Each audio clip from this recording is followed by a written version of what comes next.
the American West. Oak Haven Valley. Midnight. The clinic was burning.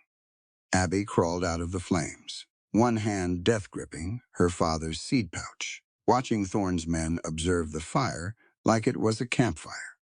Then the flood hit. The current took her under. A large hand certain. Cold pulled her out. No words. The stranger just stripped off his warm leather duster, wrapped it around her shaking shoulders, and sat down beside her. A wall between her and the dark. Abby stared at the orange glow above the trees. Jaw locked tight. Wet and furious, she whispered. The man said nothing. But he didn't leave. What she didn't know yet, the man keeping her warm, was the same man who planned her father's death. Stay with me. You won't see what's coming. The fire came at midnight. Abby heard it before she saw it. A low crack, then a roar, like something enormous waking up. She bolted upright on her cot in the back storeroom, and the smell hit her first. Smoke, thick and chemical. Not wood smoke from a hearth. Something accelerant. Something deliberate. She grabbed the leather pouch from beneath her pillow without thinking. Her hands knew to do that even before her mind caught up.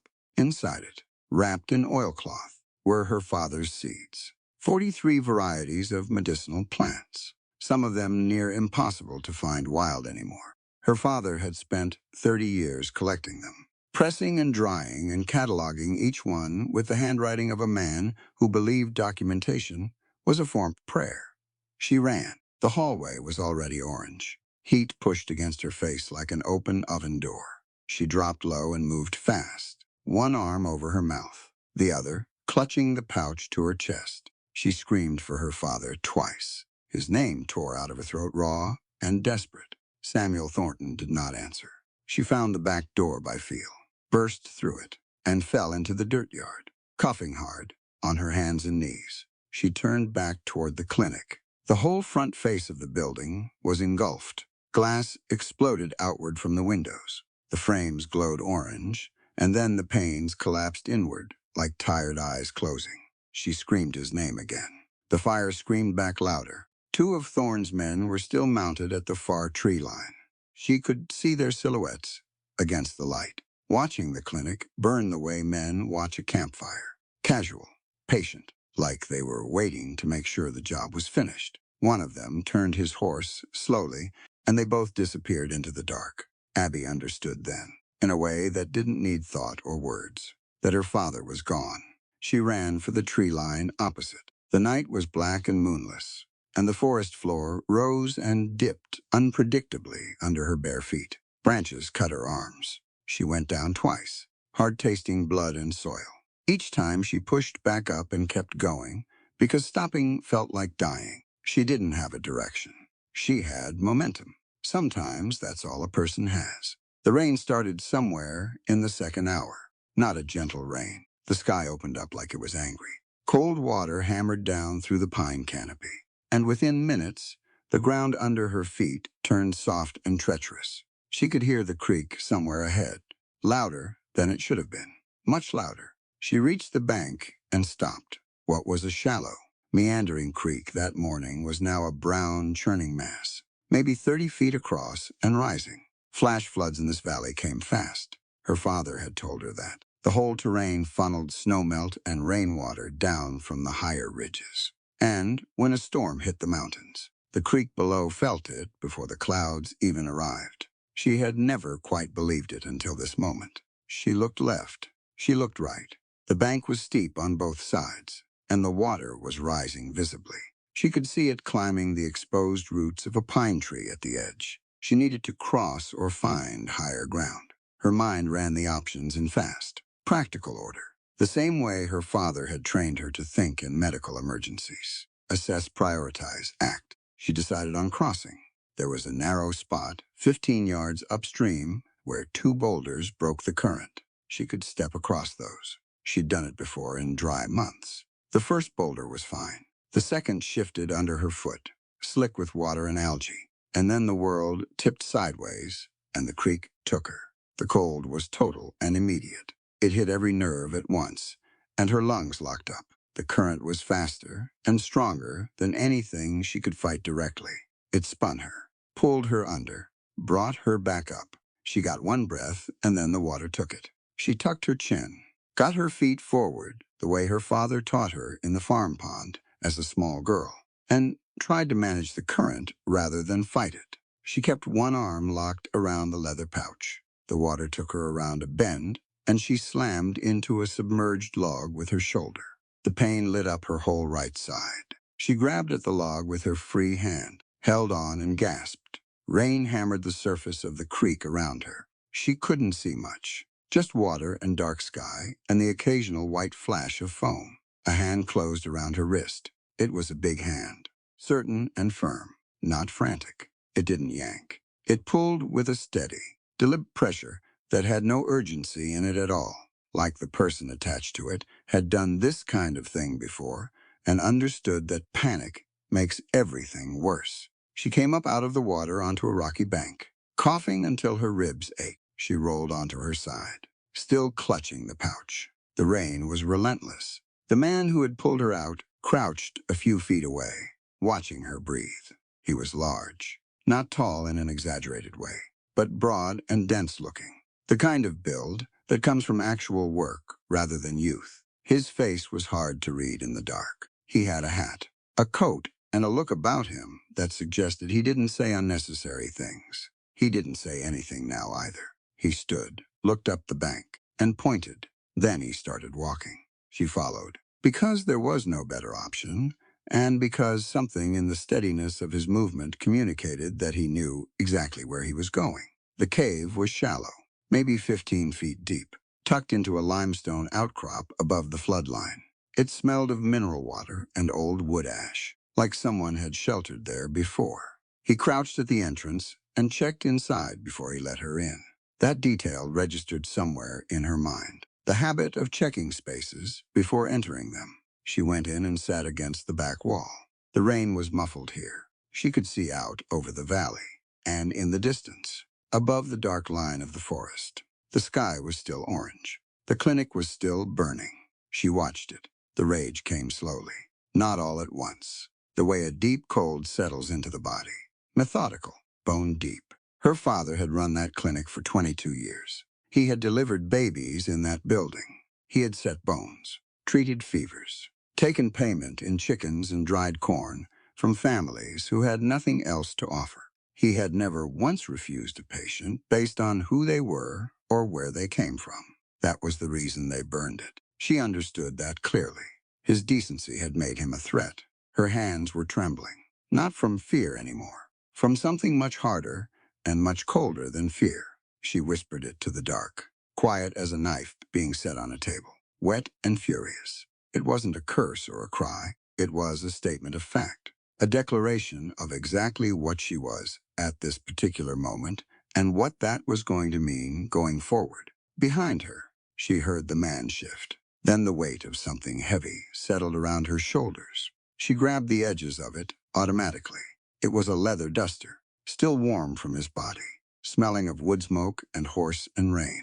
He sat down beside her, close enough that she could feel the solid heat of him, and he said nothing at all. He didn't offer comfort or words or explanations. He just stayed. She stared out at the orange glow above the trees. The rain beat steadily on the rock above her head. She kept her jaw set and her grip tight on the leather pouch in her lap.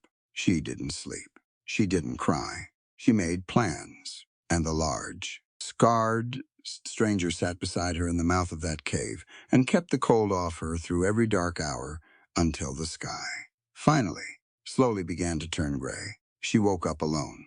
The duster was still around her shoulders. Morning light came sideways through a gap in the cabin wall, thin and pale gold, the kind that belongs to early hours before the world gets loud. She was on a cot, wool blanket, rough pillows stuffed with what felt like dried grass or pine needles. She had no memory of walking here or lying down, which meant at some point, her body had simply given out. And the rest had happened without her permission. She sat up slowly. Her right shoulder ached, where she'd hit the log in the creek. Her feet were wrapped in clean cloth strips. She didn't remember that either. The cabin was one room, not small exactly, but spare. A stone fireplace on the far wall with a low fire going. A wooden table. Two chairs that didn't match. Shelves along one wall holding oil tins. Rope. Canned goods. A few tools with their handles worn smooth from use. No decoration. No personal objects visible except for a single shelf near the door that held a battered tin cup and a harmonica, so old the brass had gone nearly black. No photographs. No letters pinned to walls. Nothing that said who this man was or where he came from. The man himself was outside. She could hear the rhythmic thunk of an axe splitting wood. She stood, tested her weight carefully, and moved to the single window. The glass was warped, old, and it bent the outside world slightly. Through it she could see a yard, a water trough, a lean-to shelter holding two horses, and the man. He had his shirt off despite the cold morning air, and he was working through a stack of pine logs with a mechanical, tireless efficiency. That was when she saw his back. She had treated wounds before. Her father ran a clinic in rough country, and rough country produced rough injuries. She had cleaned gunshot wounds, set broken bones, treated burns and lacerations, and the results of things men did to each other in anger or desperation. She thought she had a clinical distance from that kind of damage. She thought she could look at it plainly, the way a carpenter looks at damaged wood. She was not entirely prepared for this. The scars on Gideon Vance's back were not random. They weren't the scattered marks of a hard life. They were layered, overlapping, some old and silver white, some darker and more recent. Broad stripes across the shoulders, consistent with a heavy strap or belt, repeated many times over years. A starburst pattern below the left shoulder blade that could only be a burn. Blade work along the ribs, precise and deliberate. Not the frantic cuts of a fight, but something more controlled. Someone had done this to him over a long period of time. More than once. More than once by a lot. She stepped back from the window. Her botanist's mind, the part of her brain that her father had spent decades training to observe and respond rather than react emotionally, took over. She looked around the cabin. She checked the shelves carefully.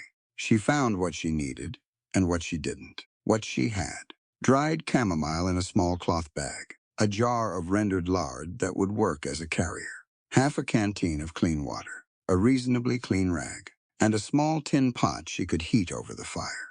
What she needed. Yarrow and white willow bark, both of which she had to go find herself. She pulled on her boots, which someone had placed neatly beside the cot, wrapped the duster around her shoulders, and walked out. He stopped swinging the axe when he heard the door. He turned and looked at her. In the daylight, she could see him clearly for the first time. Late 30s, maybe 40. A face that had been handsome once and still was. In a harder, more weathered way. A jaw like a stone shelf. Eyes a particular shade of gray that made her think of creek water in winter. The scars on his face were fewer but visible. One running from his left cheekbone down to the corner of his jaw. He watched her the way horses watch unfamiliar things. Completely still. Alert, without showing it. She held up one finger, pointed to the tree line. Then to herself. She mimed walking with two fingers. He stared at her. She did it again, pointing to herself, pointing to the woods. He leaned the axe handle against the woodpile, picked up his shirt from the fence post, pulled it on, and walked toward the tree line. He glanced back once, an invitation or a warning. She wasn't entirely sure, but she followed. He knew the land the way people know the inside of their own house, in the dark, from memory, without thinking. He moved through the pines without hesitation, ducking one branch, stepping around a wet rock, angling left through a section of brush that opened onto a south-facing slope where the ground was drier and the light was better. There was yarrow in abundance on that slope, long flat clusters of tiny white flowers, feathery leaves. Yarrow had been used as a wound remedy for so long that ancient battlefield accounts referenced it. The leaves and flowers contain compounds that actively slow bleeding and reduce inflammation. Her father had called it nature's first field dressing. She crouched and began harvesting. Clean stems, the upper third of the plant, where the medicinal concentration was highest.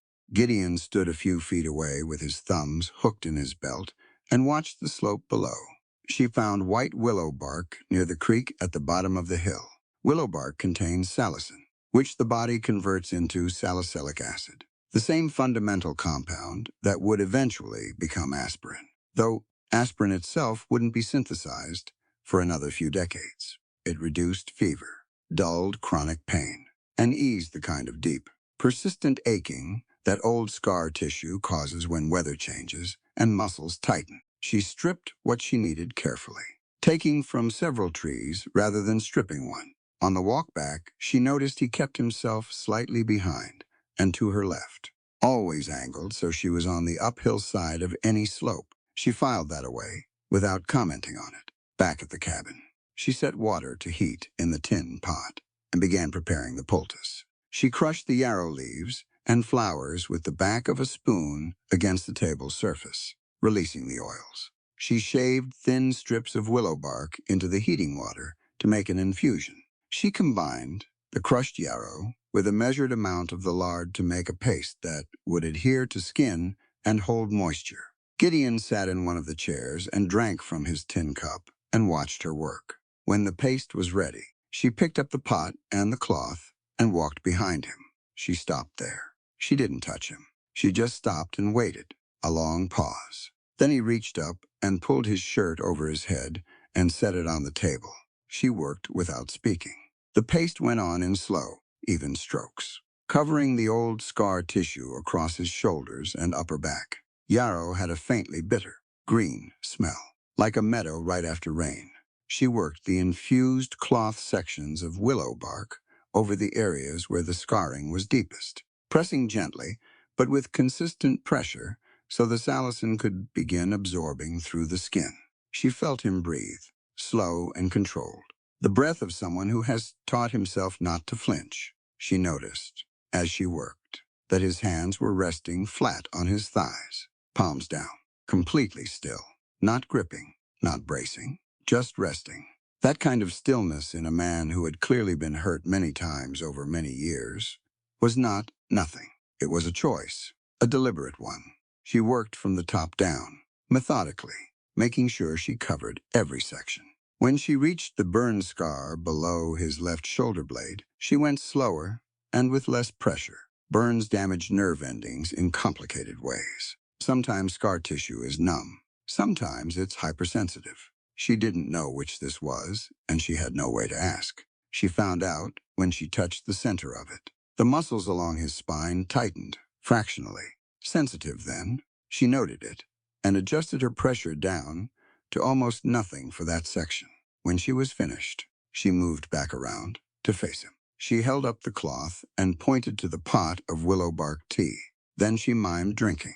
He looked at the cup in his hand, looked at her, looked at the pot. He got up, emptied his cup over the yard through the open door, and poured himself the willow bark tea instead. She sat in the other chair and watched him drink it. He made a face at the taste. Willow bark tea was deeply bitter, medicinal tasting, not remotely pleasant. For the first time since the flood, something almost moved across her face. Not quite a smile, but close. He caught it. His expression didn't change, but something in his eyes did. Barely. Quickly. Outside, the horses moved in the lean-to.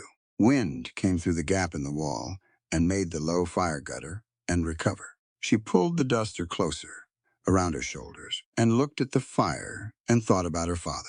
The thought was like pressing on a bruise, painful and real and necessary. She would grieve him properly when she had the means to do it. Right now, grief was a luxury she couldn't afford. Right now, she was wet. She was furious. And she was already thinking about what came next. On the third day, she told him she needed to go into town. She told him with gestures again, pointed to herself, pointed down the long, dirt road visible through the cabin's front window. Then she mimed the motion of picking something up off a shelf, like a store. He looked at her for a long moment. Then he stood, got his hat, and put it on. She took that to mean he was coming.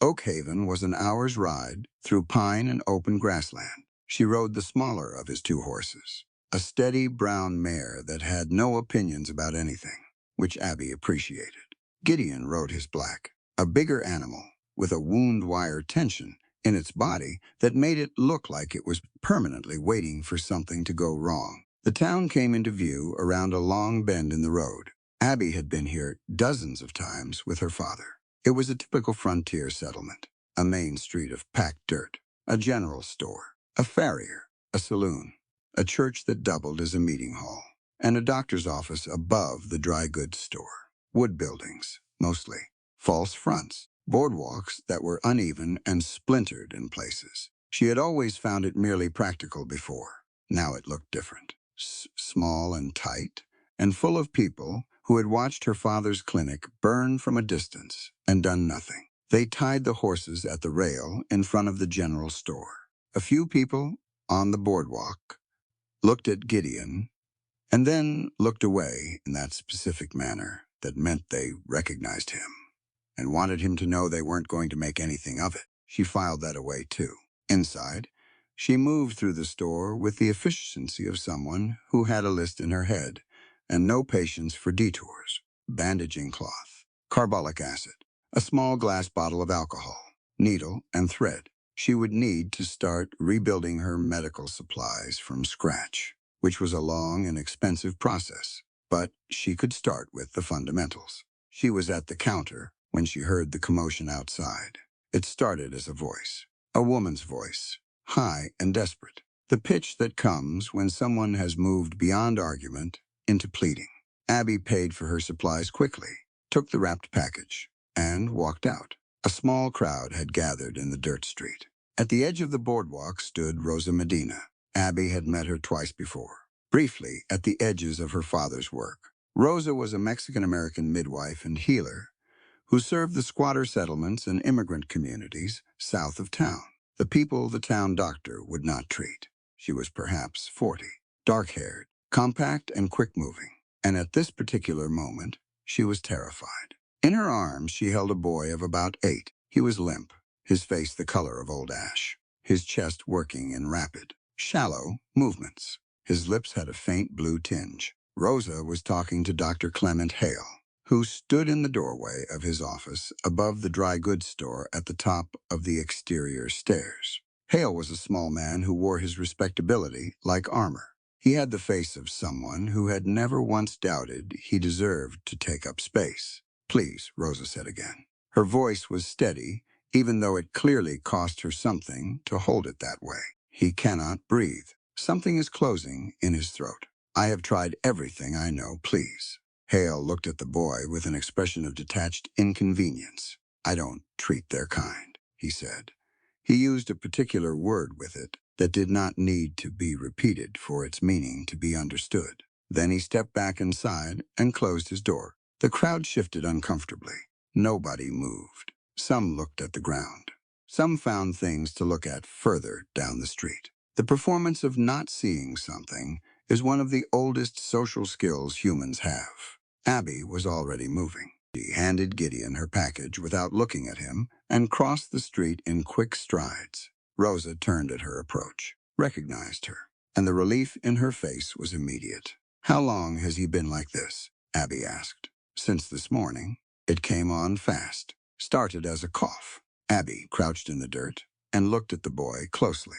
She pressed 2 fingers against the side of his throat and felt the effort his muscles were making just to pull air in. She looked at the base of his throat, at the way it pulled in with each breath. She put her ear close to his mouth and listened to the quality of the sound his breathing made. Croup, her mind said, severe croup, possibly progressing to complete obstruction. The upper airway was narrowing. He might have hours. He might have minutes. She couldn't know exactly, and she didn't have time to calculate. She stood up. "Lay him flat," she told Rosa. "Right here, in the dirt.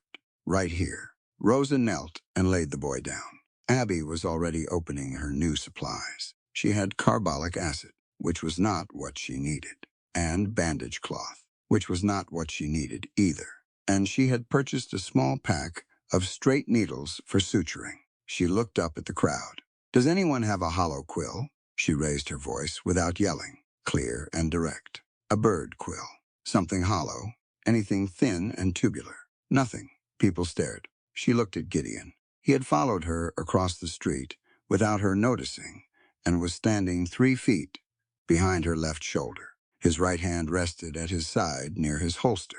His face was completely blank. His eyes, however, moved constantly across the crowd in small, precise increments. He reached into his coat pocket and produced a small folded paper. He opened it. Inside was a thin, hollow reed, the kind used for cleaning the mechanism of a pistol. He held it out to her. She took it without pausing to be surprised. She had her father's scalpel. She always carried it in the leather pouch with the seeds. Habit so deep it was almost reflex. She cleaned both the reed and the blade with alcohol from the bottle she'd just purchased. Hold his shoulders, she told Rosa. Keep him still. Rosa held him. Croup, caused by swelling of the laryngeal tissues, was most effectively treated by letting air bypass the swollen area entirely. This procedure, an emergency tracheotomy, created a direct opening into the trachea below the obstruction. Her father had performed it once in her presence. He had walked her through it verbally 3 times after that, knowing that knowledge only lives on if it's passed forward. She placed her fingers on the boy's throat, finding the cricothyroid membrane by feel, a small depression between the thyroid cartilage and the cricoid cartilage, accessible and relatively bloodless. She made the incision clean and quick, because hesitation helps no one in this situation. The boy flinched hard, and Rosa held him. She inserted the hollow reed. Immediately, the boy's chest began to rise with less effort. The color in his face shifted, almost imperceptibly at first. Then, more clearly, blue fading back toward pale. Pale was infinitely better than blue. She held the reed in place and looked at Rosa. He needs OSHA root. I know you carry it. Rosa had already pulled a small cloth bag from inside her blouse. She shook a dark tincture out into a spoon she produced from her apron pocket, with the automatic efficiency of a woman who had been doing field medicine her whole adult life. OSHA root, known in the Rocky Mountain communities as bear medicine, had been used by indigenous healers for generations to treat respiratory infections and reduce airway inflammation. It was not a substitute for proper medical treatment, but it was a meaningful and evidence-supported supplement to it. When administered as a tincture alongside an open airway, it could help reduce the swelling that caused the obstruction in the first place. Rosa administered it carefully, a few drops at a time, tilted against the corner of the boy's mouth, so it absorbed without risk of aspiration. The whole thing had taken less than 4 minutes. Abby sat back on her heels in the dirt and kept her hand on the reed. She looked up. The crowd on the boardwalk was entirely silent. 24 people. More had come out of shops and the saloon and the church. Nobody was looking at the ground anymore. Dr. Hale had reappeared at the top of his stairs. Abby didn't look at him. She had nothing to say to him and no interest in saying it. What she had just done in this dirt street was the most direct possible argument she was capable of making, and it needed no accompanying speech. Behind her, she could feel Gideon. He hadn't moved. His hand was still near his holster. He wasn't threatening anyone explicitly. He was simply present in the specific way that certain men are present, a weight in the air, a reminder that there are always consequences for choices. It was enough. Nobody moved against her. Rosa looked across the boy's body at Abby. Her eyes were wet. She didn't try to hide it. Thank you, she said. He needs to be kept still, Abby said. The reed stays in until the swelling reduces. Keep the OSHA tincture going every 2 hours. Don't let him cry if you can help it. Crying increases the muscle pressure, and he needs clean water and warmth. Rosa nodded. She was already organizing, already thinking ahead. 2 men from the squatter settlements who had come with Rosa stepped forward to help carry the boy. The crowd parted for them, slowly, and with the particular awkwardness of people who have just watched themselves clearly and not liked what they saw. Abby stood and brushed the dirt from her knees. She picked up her supply package from where Gideon had set it on a barrel near the street. Thank you, she said to him quietly. She meant the reed. He looked at her, that gray, Winter Creek gaze. You carried that with you, she said, a cleaning reed. He said nothing. You knew what I was asking for. Still nothing. But something in his jaw moved. She turned and walked back toward the horses. She had come to Oakhaven for bandage cloth and carbolic acid. She was leaving with something more important. Rosa Medina walked beside her now. The boy carried safely ahead, and Abby was already talking, low and quick, about what a proper clinic might look like, what supplies they could gather between them, which plants grew near the squatter camps, how far the nearest reliable water source was. She was still wet. She was still furious. But fury, she was beginning to understand, was most useful when you gave it somewhere specific to go. Gideon rode 2 horse lengths behind them the entire way back, watching the road ahead, watching the road behind. One hand easy on the reins, and the other hand resting where it always rested. He didn't say a single word. He didn't need to. She heard the horse before she saw it. A sound like thunder trapped in a box. Hooves against wood, rhythmic and furious. And underneath it, a high screaming that wasn't quite a whinny. More raw than that. More desperate. Abby came around the side of the cabin at a fast walk and stopped at the fence line. The Mustang was in the far corner of the small paddock, pressed against the rails with its whole body, head high, nostrils blown wide, dark brown, nearly black, with a coat that should have been glossy but was dull and rough from stress. Its ribs showed. Not starvation level, but close to it. The animal was burning through everything it had just to stay in a constant state of panic. Gideon stood at the opposite end of the paddock, arms resting on the top rail, watching the horse with an expression she was beginning to recognize. Contained, unreadable to most people, probably. But she had spent 3 days watching him closely. The way she watched everything, she was trying to understand. And she was starting to read the differences in his stillness. This stillness was sad. She climbed up on the bottom rail beside him and looked at the horse. "How long has he been like that?" she asked. 2 years. It was the longest sentence he had said to her since the cave. She absorbed it without reacting. What happened to him? A pause found him in a ravine. Leg was caught in old fence wire. Something had been at him. He stopped. He was down for a long time before I got there. She looked at the Mustang. Wire injuries were serious. They cut deep, and they cut in rotating patterns as the animal struggled, which meant layered wounds that healed in complicated, painful scar tissue. And something had been at him meant predators. Meant he had laid there, injured and helpless, while something circled him, testing him. An animal that survived that didn't forget it. The fear got into the nervous system and stayed there, rewired as the default setting. Every unfamiliar thing became a potential predator. Every approach became a threat. The horse wasn't being difficult. The horse was doing exactly what its experience had taught. It was necessary for survival. "Does he have a name?" she asked. Gideon looked at the horse. "Judas." She considered that. "That's a heavy name to carry." He didn't respond to that. He pushed off the rail and walked back toward the cabin. She stayed and looked at Judas for a long while. The science of it was straightforward, or at least the foundation was. The horse's nervous system was locked in a threat response. Cortisol and adrenaline firing at baseline, unable to come down, because nothing in the animal's recent experience had given it reason to believe that coming down was safe. To change that pattern, you had to give the nervous system consistent, repeated signals of safety over time. You couldn't rush it. Trying to force calm on an animal in that state made everything worse. What you could do was change the chemistry slightly. Give the body a reason to exhale. She went inside and found what she needed. Gideon kept dried herbs in a tin on the second shelf. She had noticed them earlier and had moved them without comment to a more organized arrangement, which she suspected he had also noticed and not commented on. Among them she found dried chamomile flowers, pale yellow and faintly sweet-smelling, and a small, tightly bound bundle of dried valerian root, which had a strong, earthy, almost unpleasant smell that she had always found oddly comforting.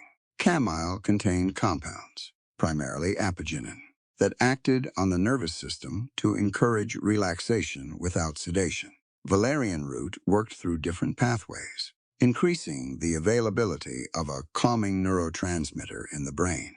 effective enough that it had been used as a sleep and anxiety remedy in European and indigenous traditions for centuries. Neither of them would sedate the horse. That wasn't the goal. The goal was to slightly lower the baseline, so there was room for something else to happen.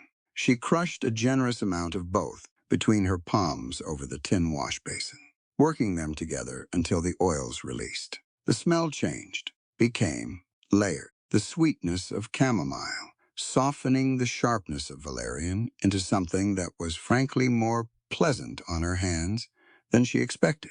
She rubbed the mixture in, coating her palms and the backs of her hands and her wrists. Then she went back out to the paddock. She didn't go in immediately. She sat on the top rail at the far end from where Judas was pressed, legs hanging over the outside, and she waited. She had her father's field journal in her lap, the one she'd grabbed along with the seed pouch, and she opened it and read, or appeared to read, while her peripheral vision tracked the horse. Judas watched her, ears pinned hard back at first, weight loaded on his hindquarters, ready to explode. After 10 minutes, his ears came to neutral. After 20 minutes, one ear swiveled toward her. After 30 minutes, his head came down 2 inches. She turned a page in the journal. She didn't look at him directly. The next day, she moved to sitting on the top rail of the side fence. Closer, she brought the chamomile and valerian on her hands again. Same routine. Read, or appeared to. Didn't look at him directly. Didn't speak. Judas's head came down sooner this second day, maybe 15 minutes. On the third day, she sat on the top rail and waited until his head was down, until one hind foot cocked in the resting position. And then she climbed slowly into the paddock. She went to the center. She stood with her back to him, arms loose at her sides. She could hear his breathing change, hear his hooves shift as he decided what to do with her. She stayed until her legs were tired, then climbed back out. Didn't push, didn't try to touch him. Gideon had watched all 3 days from the cabin porch. She knew because she could see him in her peripheral vision, the same way he saw everything without appearing to look at it. On the 4th day, she stood in the center of the paddock, and he came to her. Not fast, a series of starts and retreats, each one getting slightly bolder, each one testing whether the thing he was approaching would suddenly become dangerous. His nose reached her shoulder first, and she stood completely still and let him breathe her in. He took in the smell of her hands, the chamomile and valerian, and something in the muscles along his neck visibly released. He stood beside her for almost a minute before he moved away. She climbed out of the paddock and walked to the porch and sat in the chair she had started to think of as hers, though she had never said that to anyone. Gideon was leaning against the post. He was watching the paddock. Judas was standing in the middle of it now, not pressed against the rails. Yarrow and chamomile, she said, on my hands, and valerian. They work on the nervous system. Give the body a reason to calm down instead of just telling it to. He looked at his own hands briefly, then back at the paddock. She thought she understood why. The poultice, the willow bark tea. She had been doing the same thing to him, essentially, giving the body a reason instead of an argument. He knew that. He was not a simple man. The silence stretched. Outside the cabin, the light was going gold and long, that late afternoon quality that made everything look slightly more significant than it probably was. Somewhere in the pine trees, a bird was repeating the same 2-note call with the persistence of something that had decided to be heard. I grew up rough, he said suddenly. She didn't respond, didn't move. Same instinct she used with Judas. Don't startle it. Not a story worth telling in detail. He paused. The short version is that I found that the world had use for a man who could plan things, who could look at a situation and see it in pieces, figure out the order they needed to fall in. He stopped again. Some men use that for good purposes. She waited. I used it for whoever paid. He said it flat. No self-pity in it. No drama. The same tone you'd use to state a fact about weather. For a long time, I told myself it was just business. Told myself the people giving the orders were responsible for what the orders produced. The bird kept going in the pines. 2 notes. Steady as a clock. That's a lie a man can only tell himself for so long before it stops working, he said. Abby looked at the paddock. Judas had moved to the water trough and was drinking slowly. You left, she said. It wasn't a question.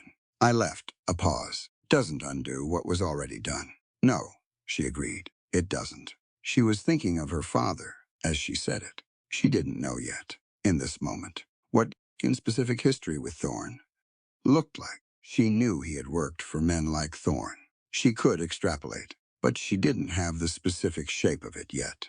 And she recognized that she was filling in blanks with assumptions, which her father had always warned her was the most dangerous habit a thinking person could have. Assume nothing, Abby. Let the evidence speak first. She held the journal in her lap and looked at his hands where they rested on his knee. Calloused, scarred across the knuckles. A thin white line along the left thumb from a blade at some point. Hands that had done harm. Hands that had pulled her out of a flooding creek. Hands that had wrapped a dry duster around a shivering stranger without being asked. People were not single things. She had always known that intellectually. Her father had known it practically. From years of treating patients that the town had written off as one thing or another. The drunk, the criminal, the outsider. He treated all of them because he said the body had no moral category. It just hurt and needed help. She wondered what her father would make of Gideon Vance. The light faded. The bird stopped. Judas stood in the middle of the paddock in the early dark, and he didn't go back to the corner. Tomorrow I'll go in without the herbs on my hands, she said. Gideon looked at the paddock, looked at the horse. He'll be ready, she said. He didn't argue with that. After a long while, he went inside to start the fire, and she stayed on the porch and watched the stars come out over the valley, one by one, the way good things tend to come. Slowly, in their own time, without announcing themselves. They heard Thorne's men before they reached town. The sound of that many horses on a dry road carried a long way in open country. Abby and Rosa were in the back of the small borrowed wagon, returning from the squatter settlement with a list of the medicinal plants that grew nearest to the camp and what quantities might be harvestable by the end of the season. It was practical work, quiet work, the kind that didn't ask permission from anyone. Gideon pulled up the wagon without being asked. He sat with the reins loose in his hands and listened. How many? Rosa asked him. 12, maybe more. Rosa looked at Abby. Abby was already folding her notes into the front pocket of her dress. They came around the long bend in the road, and Oakhaven opened up ahead, and the scene was immediately clear. Thorne's riders were spread across the main street in a loose line, blocking it from boardwalk to boardwalk. The horses were good horses, well-fed and deliberately matched for size, the kind of display that communicated money and organization. The men on them had rifles across their saddles, visible without being raised. Another deliberate choice. Malachi Thorne himself was at the center. Abby had seen him twice before at a distance. Up close, he was larger than she expected. A big, well-dressed man with a face that should have been pleasant and wasn't. The features arranged in a way that suggested he had been good-looking once and had grown contemptuous of it. Like a man who learned early that his looks gave him an advantage and decided that was the world's natural order. He had a voice that filled space without effort, the voice of a man who had never had to repeat himself. People of Oakhaven, he said, as if he were opening a business meeting, rather than blocking a public road with armed men. My patience with the illegal occupation of land deeded to the Thorne Cattle Company has run its course. I am hereby notifying all remaining squatters and unlicensed residents of the Southern Valley that they have 48 hours to vacate, voluntarily and peacefully. He paused, after which time my men will ensure compliance. The street was silent. Shopkeepers stood in their doorways. A woman pulled 2 small children back off the boardwalk into a shop without going inside herself, just putting her body between them and the street. Deputy Elias was visible at the far end of the street near the jail. He had his hand on his belt near his badge, not his gun. He looked young. He looked like he had recently been informed that the job was different from what he had imagined when he took it. Gideon drove the wagon to the rail in front of the general store, slow and unhurried, and tied up. He helped Rosa down with one hand. He didn't look at Thorne's men while he did it, but Abby understood that not looking was its own kind of awareness. He knew exactly where every rifle was. They had to pass through the periphery of Thorne's line to get to the herb garden. She and Rosa had started it 3 weeks ago, on a strip of land behind the church that the minister had quietly offered. It wasn't large, maybe 20 feet by 30, but they had laid it out carefully. Comfrey for wound healing, feverfew for headaches and fever, calendula for skin infections, echinacea for building immune response. They had planted in rows with markers made from split sticks and strips of cloth, labeled in both English and Spanish, so Rosa's community could use it without a translator. It was the most tangible thing Abby had built since the clinic burned. They came around the back of the church and stopped. 2 of Thorne's riders had separated from the main group and come around back. Their horses were standing in the garden, not accidentally. The riders were just sitting there, looking out at the far end of the alley, letting their animals stand on the planted beds, hooves pressing down through the comfrey and calendula with slow, idle destruction. A hoof came down on the echinacea row and grounded into the dirt. Rosa made a sound low in her throat. Abby said nothing. She watched the horses work through the garden with that cold, methodical fury she had carried since the night of the flood. Calendula was hardy. Some of it might recover.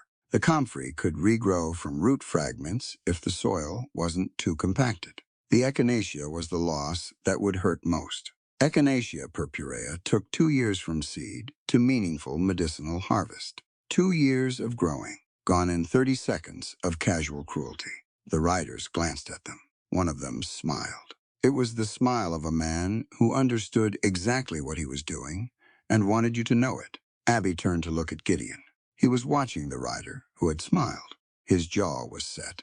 Every muscle in his face was controlled with a visible, deliberate effort. His hand was at his side, not at his holster, but close. She could see the calculation happening behind his eyes, assessing distance, angles, the position of the rider's rifle, the proximity of the second man, the lines of escape and engagement. Everything in his body said he could resolve this situation in under 8 seconds. He didn't move. That was the thing that stayed with her later. Not the destruction of the garden, not the contemptuous smile, but the fact that Gideon Vance, who she was becoming increasingly certain was one of the most physically dangerous men she had ever been near, chose not to move, chose to stand there and absorb it, not from weakness. The restraint was costing him something visible. His breathing was slow and extremely controlled in the specific way of someone managing an enormous internal pressure. He was protecting her right to walk away without this escalating. He understood that a fight here, now with Thorne's main force 30 feet away on the street, with Deputy Elias already paralyzed, was a fight they could not win. It would give Thorne a legal reason. It would be used against the squatter settlement, against Rosa's community, whatever happened to him personally.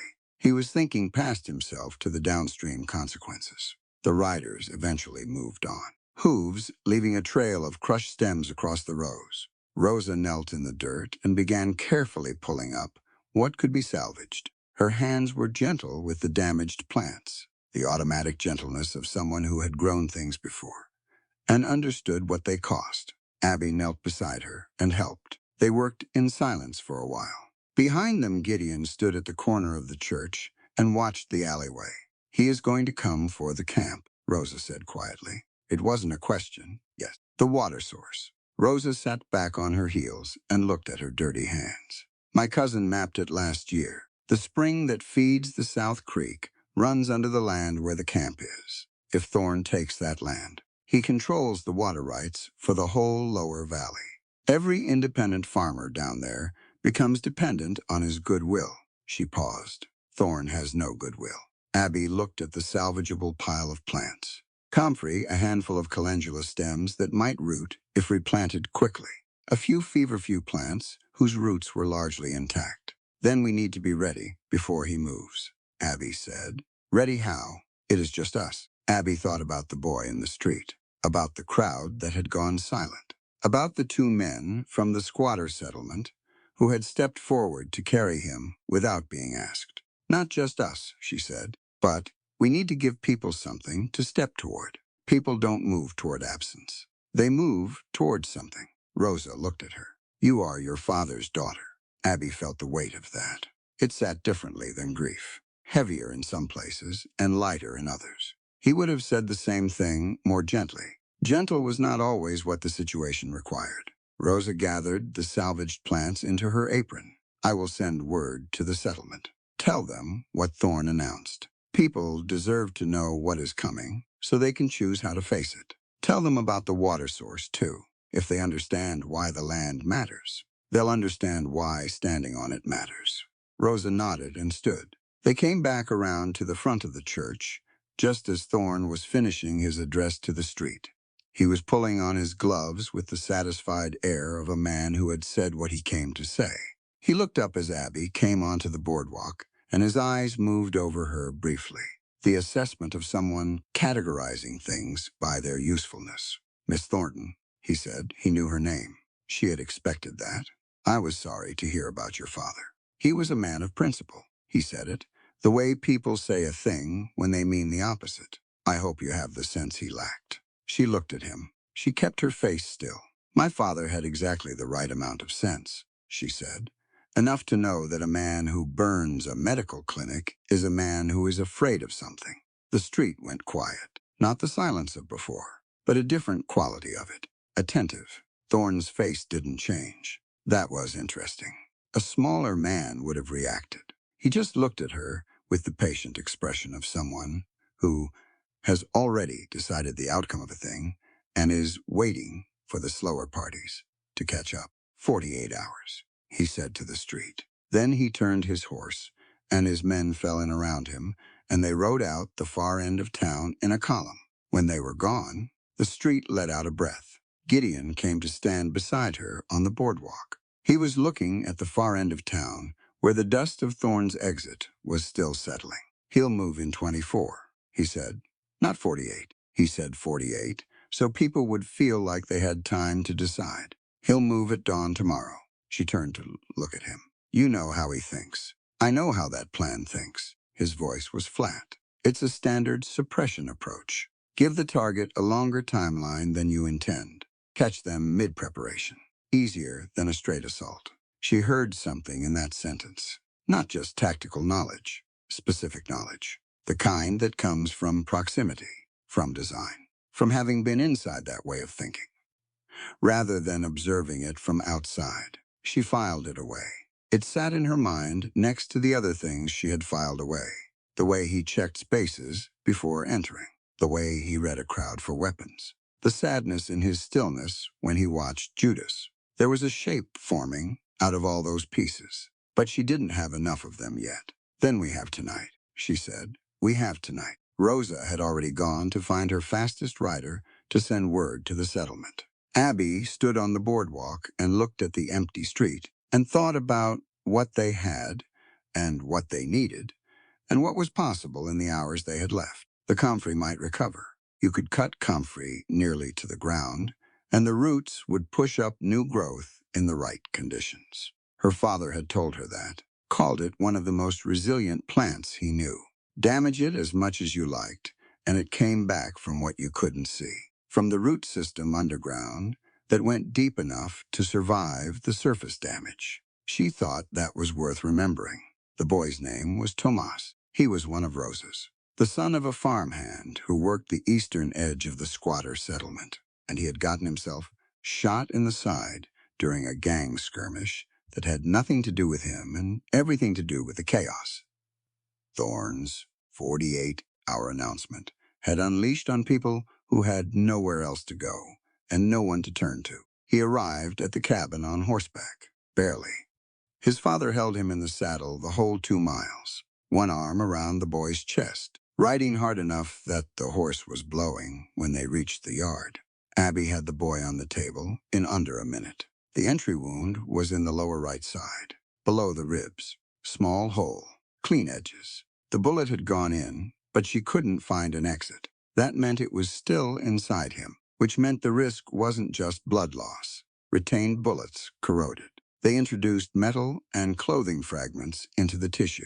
Infection would follow as certainly as rain follows clouds. And in this part of the country, with no hospital within a day's ride, infection in an abdominal wound was usually a death sentence if you didn't get ahead of it fast. She got ahead of the bleeding first. Pressure, direct and sustained. She talked to the father while she worked, not looking up, keeping her voice, even to keep his even. What's his name? Thomas. He's 16. Is he allergic to anything you know of? I don't know what that means. Has he ever eaten something or taken medicine and gotten a rash? Or had trouble breathing? No, nothing like that. Good. Hold this cloth right here. Exactly this much pressure. Don't let up. She moved to the footlocker at the far end of the cabin. Gideon kept his medical supplies there, such as they were. Carbolic acid, which she had restocked from town. Clean cloth, a suturing kit, a small bottle of laudanum for severe pain, which she would use sparingly. She needed bitterroot, specifically Lewisia rediviva, the bitterroot plant that Lewis and Clark had documented, and that indigenous healers in this region had used for generations to treat inflammation and infection. The root contained compounds that modern medicine was only beginning to understand, but that practical healers had relied on for a very long time. Combined with yarrow to slow internal bleeding, and plantain leaf as an antimicrobial drawing agent. It was the most effective field treatment for infected wounds she knew how to make. She had used the last of her bitterroot 2 days ago on a woman at the settlement camp with an infected hand. She needed to find more. She searched her own bag quickly, then Rosa's supply kit, which Rosa had left at the cabin that morning.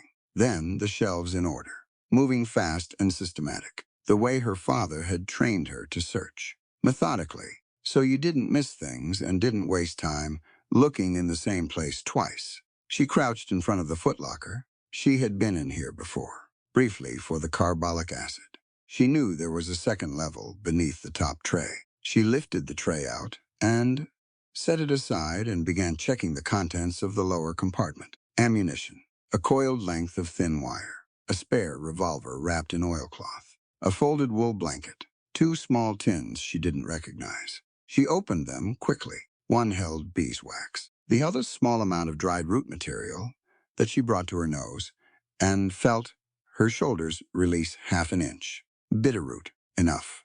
She was already pulling it out when her fingers touched the leather-bound journal beneath the blanket. She would not have opened it under any other circumstances.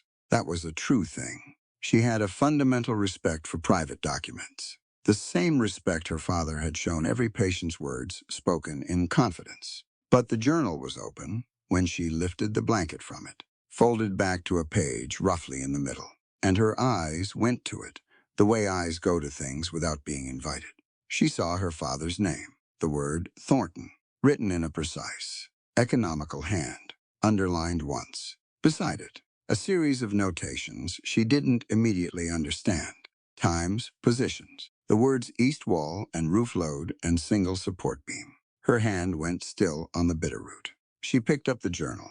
Lightning, or something very like it, went through the middle of her chest. She turned to the page she was on and read it fully, and then she turned back and read the preceding pages. And then she stood in the firelight in Gideon Vance's cabin, with the journal open in her hands, and read everything. The map was on the 4th page back, hand-drawn, precise, detailed in the way that meant the person who drew it had either been inside the building or had spent considerable time studying it from outside. The Thornton Free Clinic, labeled in those same clean economical letters. Structural notations in the margins. The east wall, which her father used as the main storeroom. The roof and its single central support beam. The positions of the windows. The back entrance. The gap in the fence behind the yard where the wood was stored. Blind spots. Structural weaknesses. Exactly as she had overheard one of Thorne's men say afterward, without understanding at the time what he meant by it. The handwriting was Gideon's. She had seen it on the labels he put on his supply tins. She had seen it on the log he kept of feed quantities for the horses. She knew his handwriting by now. From the table, Tomas made a sound. The father said his name, frightened. Abby put the journal down on top of the footlocker. She picked up the bitterroot and the carbolic acid, and she walked back to the table, and she did her job. She worked for the next 40 minutes without speaking except to direct the father. She cleaned the wound thoroughly with carbolic acid diluted in clean water. She prepared the bitterroot as a compress, steeping it briefly in hot water to release the anti-inflammatory compounds, and then packing it carefully around the wound edges where infection would try to establish itself first. She layered plantain leaf over the top. Plantain being one of the most accessible and underappreciated antimicrobial plants in the region, available in virtually every yard and roadside, and almost universally ignored by people who didn't know what they were looking at. She sutured the entry point with clean thread, 12 small stitches, even and tight. Her hands were steady. She had learned to make her hands steady a long time ago. It was a skill like any other. You decided your hands would be steady, and then you made them be. Tomas was going to live. The wound was not as deep as she had feared. The bullet had deflected off the lower rib and lodged in the muscle rather than penetrating the abdominal cavity. Still serious, still requiring careful management over the coming days, but survivable. She told the father this. He put his hand over his face briefly. She let him have a moment. Keep the compress on and change it every 6 hours, she said. If he develops fever above what you can measure by feel alone, come back immediately. Don't wait. Fever in an abdominal wound moves fast. The father nodded. He looked at her with the expression she had seen many times in her life. The particular look of someone who has just understood what it means to have access to medical knowledge when you need it, and what it means not to. Thank you, he said. His name is Tomas, she said. He's 16. Remember what he's worth. They carried the boy out carefully and got him onto the horse, and she watched them go down the road until the trees took them. She went back inside. Gideon was at the fireplace. He had come in at some point during the surgery. She wasn't sure when. And he had kept the fire going and kept water hot and stayed out of her way. He was doing that now, standing near the fire, not looking at her. The journal was on the footlocker where she had left it. He had seen it when he came in. She knew that because he saw everything. She watched his eyes go to it the moment he entered. She had watched him decide not to move it. She picked it up now and held it up so he could see it clearly. Tell me this is not what I think it is, she said. He looked at the journal. He looked at her. He said nothing. Tell me you found this somewhere. Tell me you copied it from someone else's plans. Tell me there is an explanation that is not the one that is sitting in front of me right now. He was quiet for a long time. I can't tell you that, he said. The fire popped. Outside the wind moved through the pines with a low, steady sound like breathing. You planned the raid, she said. On my father's clinic. Yes, just the one word. Clean and unequivocal. The way he did everything. No qualifications. No preamble. He stood in the firelight and took the full weight of it, without flinching and without deflecting. He died in that fire. Her voice came out level, which surprised her. My father. He died in the fire your plan made possible. I know. You knew who I was when you pulled me out of the creek. A pause, I recognized your name. When you said it the next morning, she thought about that. 3 days of silence between them. 3 days of poultice and willow bark tea and Judas coming to her hand, and the slow, quiet building of something she had started to trust. 3 days during which he had known. You didn't tell me. No, why not? He was quiet again. The fire answered before he did. A log shifting and settling. Because I was a coward, he said. And because I didn't want you to leave before you were well enough to leave safely. The second reason landed differently than the first. It was honest in a way that made it worse, not better. He had protected her and deceived her at the same time. And both things were true simultaneously. And she didn't have a clean category for that. This was 3 years ago, she said, before you left Thorn. 4 months before. 4 months. She looked at the journal. And then you left. What I saw that night. He started, then stopped. What I understood about what I had become when I saw the result of that plan. He stopped again. His voice had changed slightly, still controlled, but something underneath it That was not. It was the last job I did. I want that to be true, for whatever it's worth. She looked at him for a long time. He held the look without looking away, and without looking like he expected anything from her. It is worth something, she said carefully. But it is not worth enough to make this simple. I know that. My father spent 22 years building that clinic.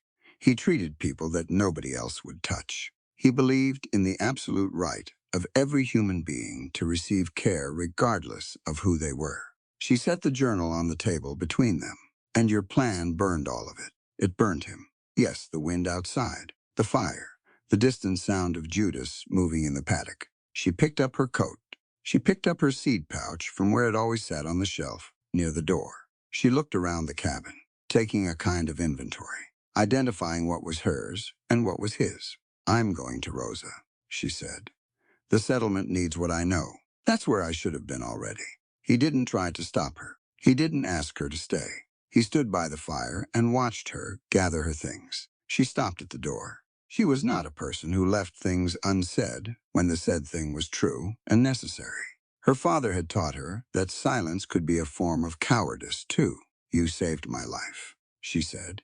You kept me warm in that cave, and you brought me here, and you gave me time to recover when I had nothing left. I am not going to pretend that didn't happen. She paused. And you planned the death of my father. I am not going to pretend that didn't happen either.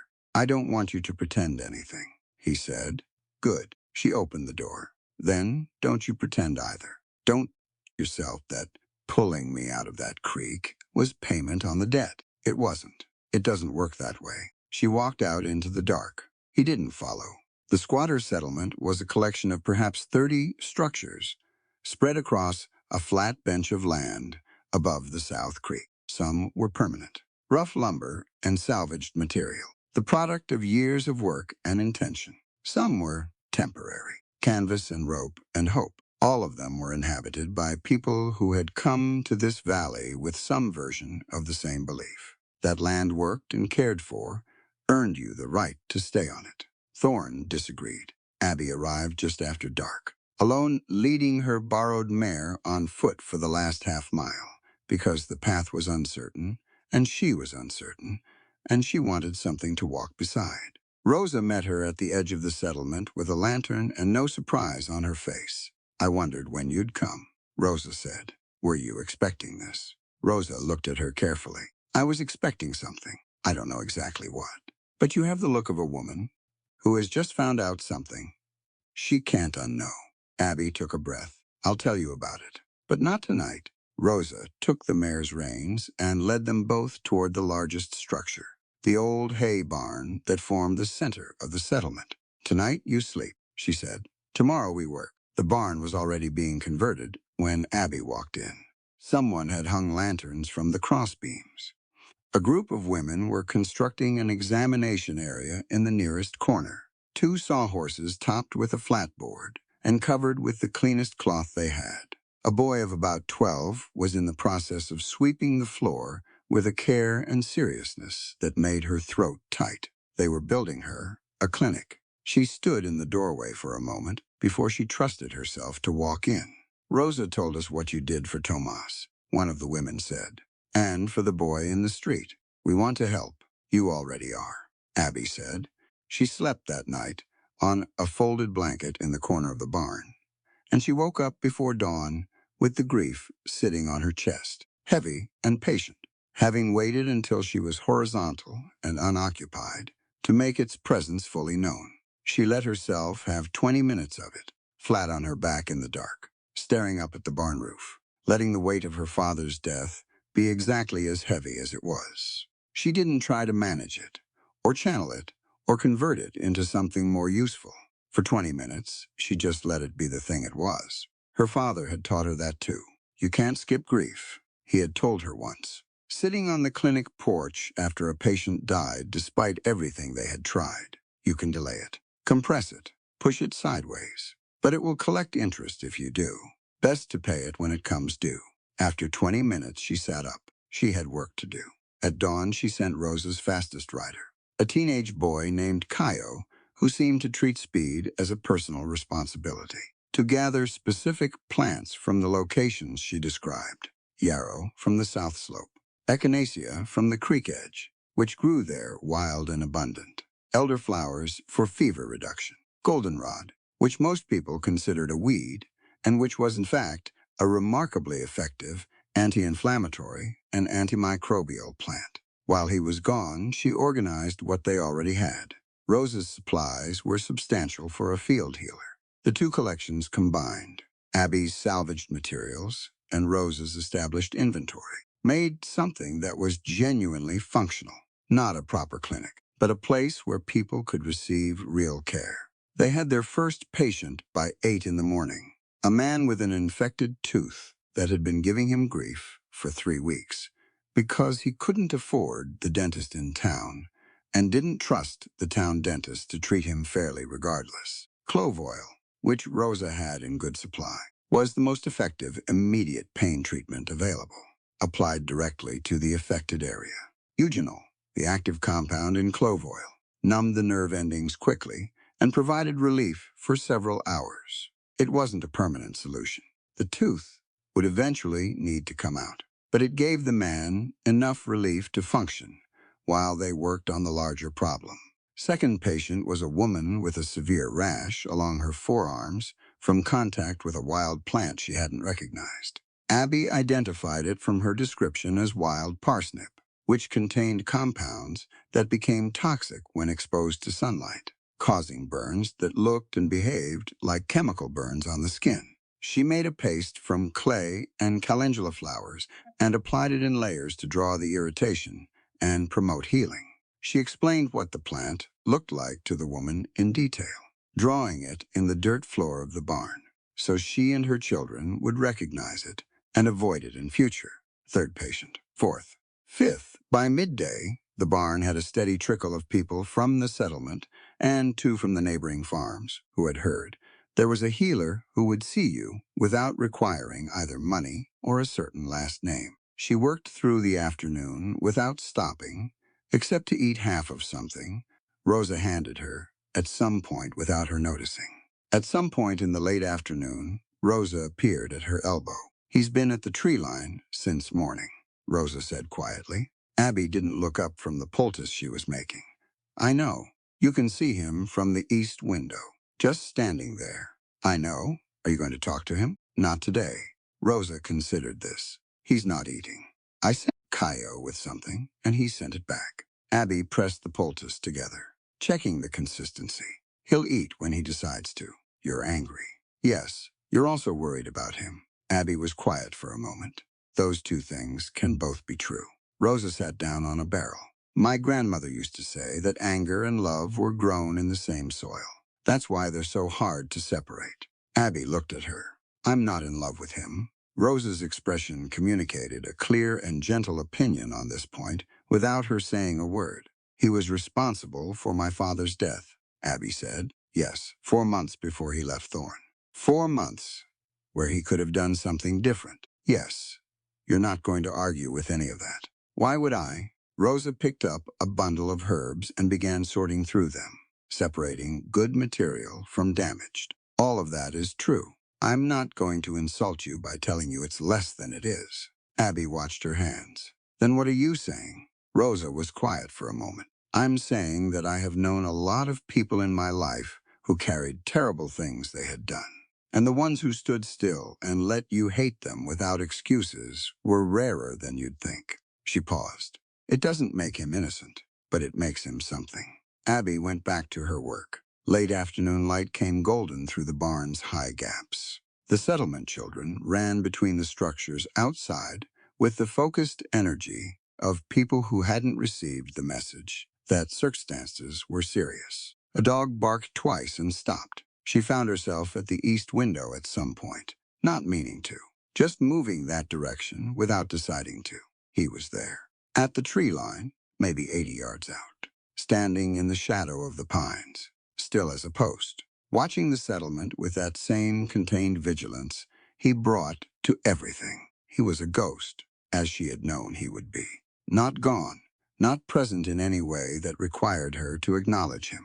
Just there. She had told him he was responsible for her father's death. and he had agreed. She had told him that saving her life wasn't payment on that debt, and he had agreed. She had walked out the door, and he had not followed her. The agreement was what stayed with her. He had not argued. He had not minimized. He had not offered her the lesser version of what he had done, or the more complicated version, or the version that invited sympathy. He had just agreed. And then he had walked to the edge of the trees and stationed himself there, in the cold, not eating, watching the settlement where she was, doing the one thing he apparently still knew how to offer, watching over her. She turned away from the window and went back to work. Outside, the light faded and the temperature dropped, and the first stars came out above the valley. A lantern was lit in the barn, and then another. And the patients kept coming, because Thorne's deadline was counting down. And the fear in the settlement was becoming something you could feel in the air, heavy and pending. Abby moved through it all, patient to patient, problem to problem, making herself useful in the only language she had ever fully trusted. At the tree line, Gideon Vance stood in the dark and did not move. She told herself she wasn't thinking about him. She was, of course. She was thinking about his journal, about the map drawn in his careful hand, about the 4 months between the raid and when he left, about what exactly he had seen that night that had finally broken through whatever wall a man like him had built around himself. She was thinking about Judas standing in the center of the paddock for the first time, about what it cost an animal to stop pressing itself against the fence and stand in the open. She was thinking about all of this while she changed a dressing and explained wound care to a man who was listening so carefully it made her chest ache, because nobody had ever explained anything to him before, with the assumption that he was capable of understanding it. That was the thing about her father's work that she hadn't fully understood until now. It wasn't just the medicine. It was the assumption of worth, the act of explaining, of informing, of treating someone as a person capable of understanding their own body and making decisions about it. That itself was a form of medicine. She would build that here, whatever came next, whatever Thorne did in the next 24 hours, whatever she eventually decided about Gideon Vance. She would build that here. Rosa appeared at her shoulder near midnight and told her firmly that she was done for the night. Abby looked up and realized she was the only one still awake in the barn. The last patient had gone. The lanterns were low. She let Rosa lead her to the sleeping corner, and she lay down, and she looked at the barn roof in the dark. She reached into her seed pouch and held it closed in both hands. The way you hold something you are trying not to lose. Her father's seeds, 43 varieties, enough to rebuild, if the ground ever became safe enough for planting. Outside, she knew without looking. Gideon was still at the tree line. She closed her eyes. The rider came at 3 in the morning. Not Caio this time, an older man, one of the settlement's founding farmers. A man named Hector, who had built his house on that bench of land with his own hands over 7 years, and whose wife had died there, and whose children had been born there. He rode hard, and he arrived breathing, like he'd run part of the way himself. Rosa woke Abby with a hand on her shoulder. No words, just pressure. And Abby was up. Hector stood in the barn doorway, hat in his hands, turning it around and around the brim without knowing he was doing it. "They're coming," he said, "not at dawn." Now I saw them staging on the east ridge. Torches, maybe 20 men. Abby looked at Rosa, the water source. Rosa said quietly, Thorne wasn't waiting for his own deadline. Gideon had called it exactly. 24 hours, not 48. Catch them mid-preparation, when they thought they still had time. Abby pulled on her boots and her coat. She picked up her seed pouch and her medical bag, and she walked out of the barn into the cold night air. The settlement was beginning to stir. Word moved fast in a small community, and fear moved faster than word. Lanterns were coming on in windows, voices, low and urgent. A child crying somewhere and being quickly quieted. She looked toward the tree line. He was still there. She could just make out the shape of him in the dark, the broad set of his shoulders, the stillness. He had already turned toward the east ridge. He had already heard or seen whatever Hector had seen. He looked at her across the dark yard. She looked back. She walked toward him. She stopped 6 feet away. There was still the matter of everything she knew about him, and everything that meant. None of that had changed, but the arithmetic of the next few hours had a different shape than the arithmetic of the past several days. And she was a practical woman at her core. "They're coming now," she said. "I know." I counted 22 on the ridge, 3 more positioned on the south road to cut off the creek path. "Can we stop them?" He was quiet for a moment in the specific way of someone doing calculations. "Not by force alone. Not with what we have. Then we need something else. You have the townspeople," he said, "or you could. Most of them don't want Thorn controlling the water source any more than the settlement does. They haven't moved because nobody's asked them directly, and they haven't had a reason compelling enough to take the risk." "What kind of reason?" "The kind that's standing right in front of them," he said. "A woman at a barricade who they watched save a child in the street, and a man they're afraid of standing next to her." He paused. "People will do things in a crowd they won't do alone. You just need the first moment." She looked at him. "You know how to make that first moment happen." "I know how to create conditions," he said. "What people choose to do in them is their own." She thought about her father. He had never coerced a single person into being decent. He had just been decent himself, consistently and loudly and in plain sight, and let people decide what they wanted to be in response. "Go wake Deputy Elias," she said. "Don't threaten him. Just tell him what's coming, and give him the choice." Gideon looked at her steadily. "And you, Rosa, and I will be at the barricade." A pause. "I'll be there." She looked at him for a long moment. "I know," she said, and she walked back toward the settlement. Rosa was already organizing. She had a quality that Abby deeply respected: the ability to move from fear directly into function without requiring a stop in between. She had the settlement's able-bodied adults in the open area in front of the barn within 10 minutes. Lantern light making their faces look serious and carved. "Thorn is coming for the water," Rosa told them plainly. "If he takes this land, he controls the spring. Every farm and family in the lower valley becomes dependent on a man who has made his feelings about us perfectly clear." She let that sit for exactly 3 seconds. "This is our land. We work it. We built on it. We buried people. We loved in it. The law may not see that, but we see it. And tonight I am asking whether we are willing to stand on it." Nobody spoke immediately.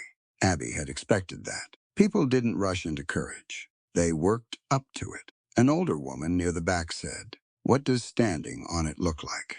"It looks like standing on it," Rosa said. "Literally, at the entrance road, with whatever you have in your hands. We are not going to fire first. We are going to be present and visible, and we are going to make them understand that burning this place means burning it in front of witnesses." Witnesses. That was the key word, and Rosa knew it. Thorne's operations depended on the absence of witnesses, on things happening in the dark, to people nobody was watching. You couldn't put a crowd of American settlers and their families in front of a Boston newspaper correspondent and explain why you burned their homes for a water source. The law out here bent to money. Public opinion, especially Eastern public opinion, was a different lever entirely. People began moving, gathering things. A man picked up a fence post. Another came out of his house with a rifle. A woman tied her hair back with the focused expression of someone settling in for a long night. Abby went to her medical bag and checked it. She restocked the wound dressings. She added every antiseptic compound she had. She refilled the tincture bottles. She did this calmly and completely because she understood clearly that before this night was over, she was going to need all of it. Then she looked at her dried plant bundles hanging from the barn rafters, and she started thinking about what else she could bring.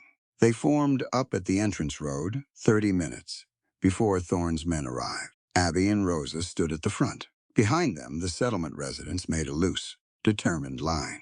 Maybe 40 people, men, women, 2 teenage boys who had absolutely refused to stay back. A dog sat beside one of the women with the alert posture of a dog that understood something significant was happening. The night was cold and completely still. No wind. The torchlight from the east ridge was visible now, coming down slowly, organized, professional. Deputy Elias arrived 17 minutes before Thorne did. He came on horseback, fast, and he pulled up at the edge of the group and looked at Abby and Rosa, and then at the line of settlement residents behind them, and then at the torches coming down the ridge. He was 24 years old. She had learned this from Rosa. 24, and he had taken a job that promised order and had delivered something much more complicated. He didn't say anything for a moment. Deputy, Abby said, not demanding, just acknowledging that he was there and that his presence meant something. He looked at the torches. He looked at her. He looked at his own hands on the reins. Then he dismounted, tied his horse to the fence post at the road's edge, and walked to the front of the line. He stood beside them. He didn't say anything. He just stood there, and his badge caught the torchlight. And the settlement residents saw it, and something in the line behind Abby shifted, straightened. Rosa glanced at Abby. Abby kept her eyes on the road. Thorne's men came around the long bend. 22 riders. 3 more appeared from the south path, the ones who had been positioned to cut off the creek route. And they pulled up when they saw the line waiting. The whole formation stopped about 40 yards out. Thorne came to the front. He looked at the barricade. He looked at Elias. Something moved across his face, quick and controlled. But she caught it. Stand aside. Deputy, Thorne said, this is a land matter, not a criminal one. People have a right to stand on their own land, Elias said. His voice was slightly higher than he probably wanted it to be, but it was audible and it was clear, until a court says otherwise. This is their land. I have documents, Thorne said. Then file them with the circuit judge, Elias said. In daylight, a long silence. Thorne looked at the line of settlement residents. He looked at the women with their children standing firm. He looked at Abby and Rosa, the 2 women at the front who had started all of this. He raised his hand. His men raised their rifles. Abby looked at the rifles and did not step back. Rosa did not step back. She heard the people behind her breathe. Some of them stepped forward instead of back. Not many, but enough that it was visible. Thorne looked at his rifles pointed at women and families on their own land with a deputy watching, and he looked at the 40 people behind that line who were not moving, and the arithmetic of his situation shifted visibly in his expression. He lowered his hand. The rifles came down. 48 hours, he said. The same thing he'd said in town, but it sounded different now. It sounded like a man buying himself time to think of something else. He turned his horse, and his men followed, and they rode back up toward the ridge. The settlement line held its position until the torches were gone. Then someone exhaled, and the sound traveled through the whole group like a wave. And people began to talk and embrace. And one of the teenage boys made a sound that was nearly a whoop, before an older man next to him gripped his shoulder with an expression that said, not yet. Not yet was right. Thorne would come back. Everyone present understood that this was a delay, not a resolution. He would come back with better planning and probably in worse weather, and he would not bring torches next time. Deputy Elias looked at Abby. That won't hold him, he said. I know, she said. But tonight everyone here saw themselves stand. That changes something. He nodded slowly. He looked like a young man who had just made a decision and was only now beginning to understand the full dimensions of what it meant. From the dark, beyond the fence line, she could feel more than see where Gideon was. He had been there the whole time. She knew it. She didn't know exactly where. But she knew the way you know a fire is warm without looking at it directly. She went back to the barn to prepare for what was coming next. The rain started at midnight, and by 2 in the morning it was serious. Not the violent flash flood kind, but the deep, steady, relentless kind that soaked through everything and turned the settlement road into a slow-moving river of mud and made every light source uncertain and every sound muffled. The kind of rain that made the whole world feel like it had contracted to the 10 feet around you. Abby was in the barn when Coyote came running. They're coming from the north now, he said. Different road. Horses and wagons. One of the wagons has... He stopped, out of breath. Has what? It has barrels on it. and torches wrapped in oilcloth to keep them dry. Fire barrels. Thorne had come back, and he'd come prepared for a settlement that didn't burn easily. She stood up. Before she could speak, Gideon was in the doorway.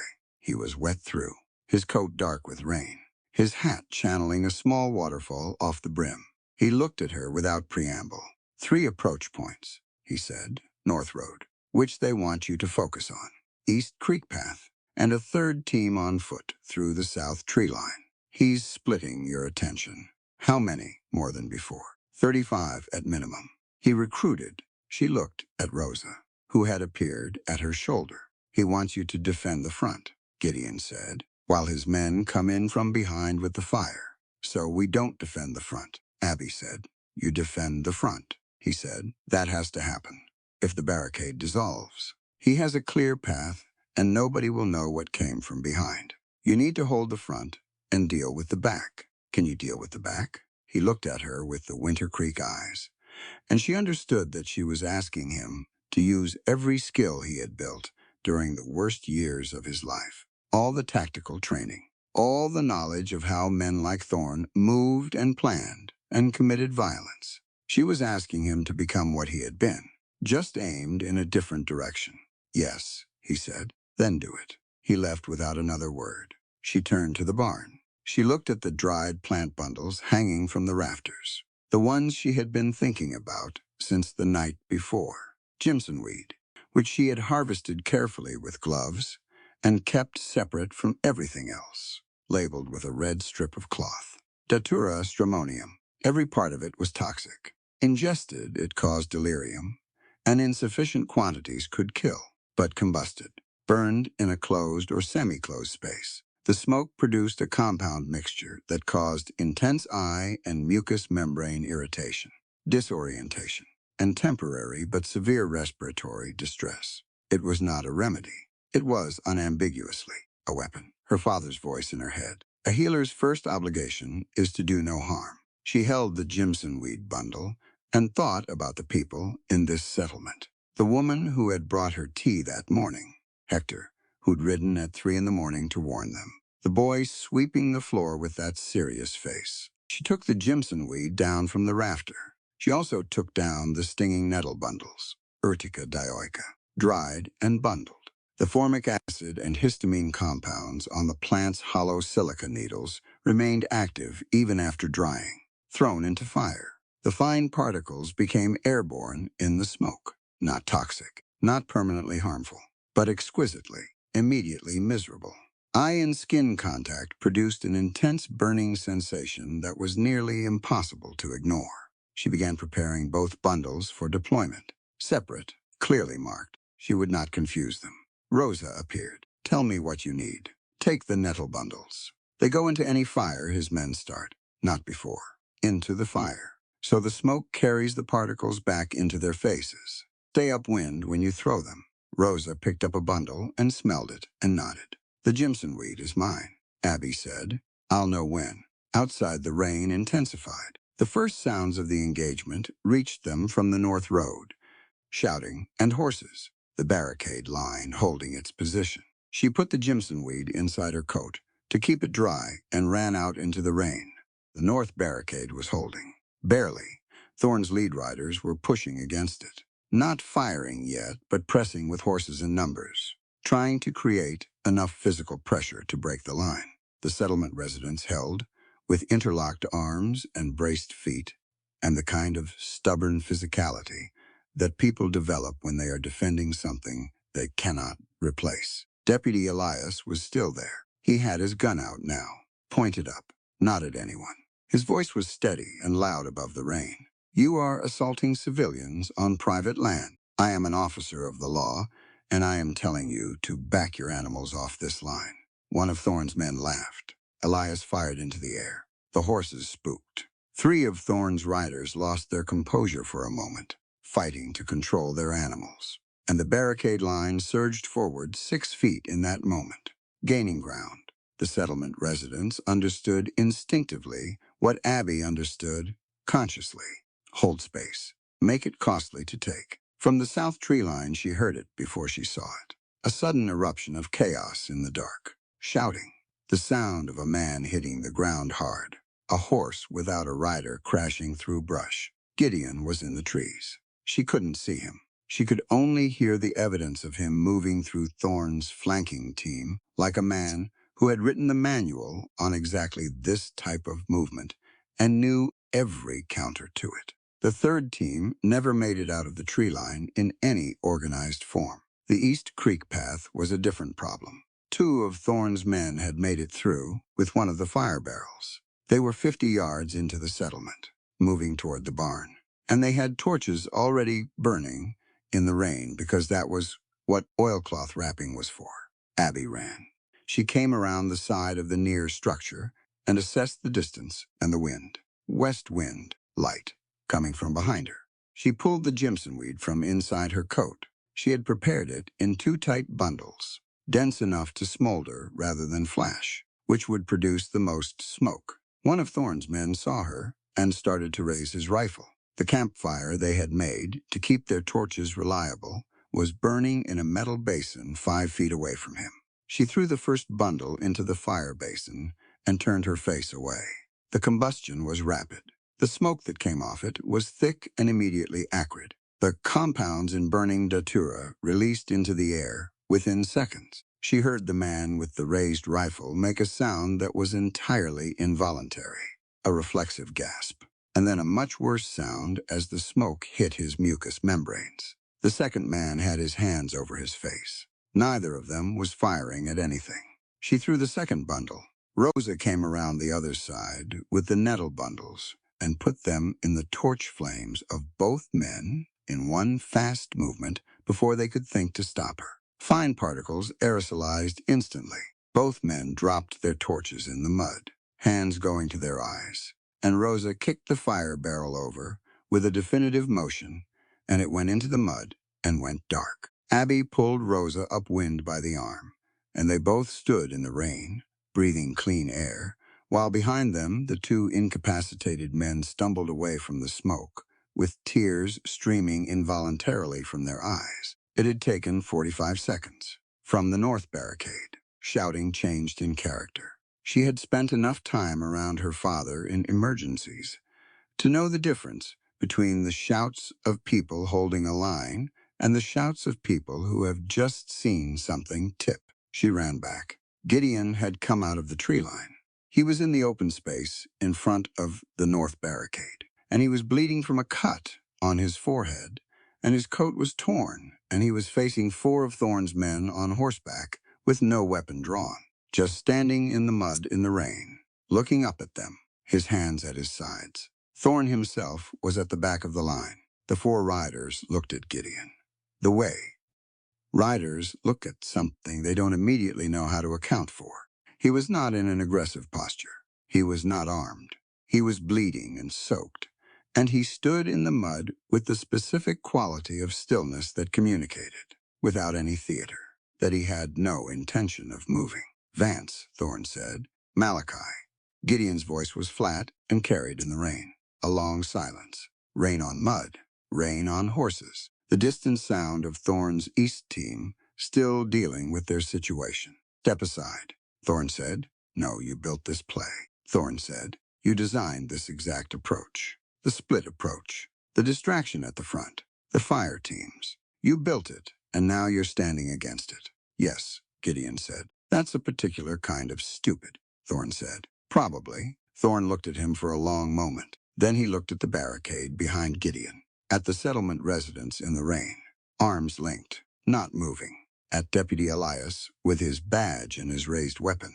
At the women and children visible in doorways and lantern-lit windows. He looked at all of it with the expression of a man counting. A shot came from the left side of Thorne's line, not aimed at Gideon, fired into the air by one of Thorne's own men, which made no sense for one disorienting second before Abby realized that the man who had fired it was not one of Thorne's men at all. The townspeople had come, 8 of them, then 12, emerging from the south road with lanterns and rifles and farm tools, led by the minister and 2 of the shopkeepers from Main Street, and a woman Abby recognized as the wife of the man whose tooth she had treated with clove oil. They came in without rushing, without theater, and they formed up beside the settlement line. The minister was carrying a Bible and a shotgun simultaneously. She appreciated the economy of that. Thorne's count changed. He looked at 35 men against a combined settlement and town line of 60 people in the rain, with a deputy present, and his fire teams neutralized, and Gideon Vance standing in the mud in front of him, like a man who had made a specific decision and was at peace with it. One of Thorne's riders turned his horse, then another. Thorne's jaw tightened. He looked at Gideon with the focused anger of a man who knows he has lost this particular engagement and is storing the debt for later. Then Gideon went down. One shot from the back of Thorne's line, a man who hadn't turned yet. And it hit Gideon in the left side, and he went down in the mud without a sound. Everything happened simultaneously. Elias fired. The townspeople surged forward. Thorne's remaining riders broke in multiple directions. Thorne himself wheeled his horse and drove through the opening in the settlement fence and went north at a full gallop. Abby was already kneeling in the mud. His eyes were open. He was looking at the sky, and then he was looking at her. "Stay still," she said. He said nothing. He was very good at staying still. She would have found that funny under other circumstances. She got her hands on the wound, left side, below the ribs. Similar position to Tomas's wound, which gave her a cold and functional understanding of what she was dealing with. She applied pressure with both hands and looked at his face to read the pain there. "Look at me," she said. He looked at her. "You're going to stay awake. Do you understand me?" He blinked once. She decided to count that as agreement. Rosa was beside her. Caio was behind them with a lantern. From around them, the sounds of Thorne's retreat continued. People moving, voices, horses, the rain still coming down without any sympathy for anyone's situation. She kept her hands on the wound, and she looked at Gideon in the mud and the lantern light, and she told herself clearly and firmly that he was going to live, because the alternative was not something she was prepared to allow. She had things still to say to him. They carried him to the barn. On a flat board, they pulled from the fence. 4 men, moving quickly and with care. Rosa holding a lantern at the front. The rain came down.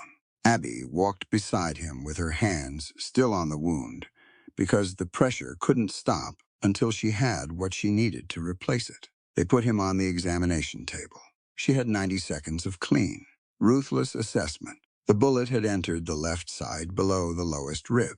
She had seen Gideon absorb the hit without going down immediately, which told her the femoral artery was intact. The length of time between the shot and his collapse suggested the initial blood loss was not catastrophic, but was now becoming serious. His color was pale, but not gray. Gray was where she did not want him to go.